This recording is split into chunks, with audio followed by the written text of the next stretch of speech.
President-elect Trump gave himself quite the to-do list if he decides to act upon all the promises he made before Election Day. How realistic is his wish list? CNN's Tom Foreman joins me now at the Magic Wall. And Tom, President-elect Trump said he wanted to do a lot of things on day one. What can he actually do without Congress? Well, that's the tricky part, right? They all do this on the campaign. They lay out all these things. Let's take a look at his desktop and see here and see what he might be considering on his presidential punch list. Item 1, the wall. He's talked so much about this idea of building a wall on the border down with Mexico. The question is, can he actually do such a thing? He could continue work on sections of such a wall, which have already been going on for years, but expanding further for a complete wall would require more money, and that means congressional approval, so he can't do that alone. Item 2, deportations for people who have come into the country illegally.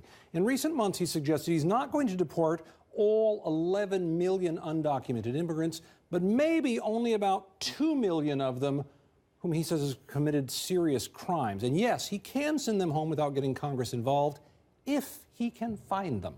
Item 3, he says he wants to dramatically rewrite trade deals. He thinks that these are bad for American workers. His election and the Republican sweep of Congress have already killed hopes for the Trans-Pacific Partnership, which President Obama wanted, and Mr. Trump can pull the U.S. out of NAFTA, although it's not clear what the economic impact would be, and legal challenges are almost sure to follow. Item 4, repealing and replacing Obamacare. This will be tricky.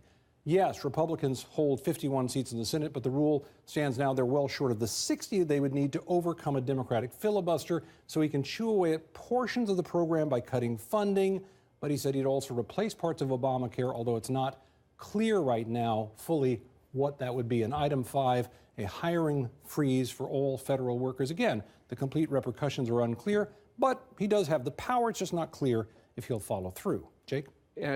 As a candidate, he also said he would appoint a special prosecutor to go after and try to jail his former Democratic opponent, Hillary Clinton. Yeah, and this was hugely explosive that he said he would do such a thing, despite the FBI saying twice now they found nothing illegal with her actions with that private email server. As president, Mr. Trump can certainly appoint a special prosecutor to investigate again, but now that he's won, it's not clear if he will. The simple equation, Jake, is whatever Barack Obama did on his own without Congress, President Trump could probably undo on his own without Congress. Tom Foreman, thank you so much.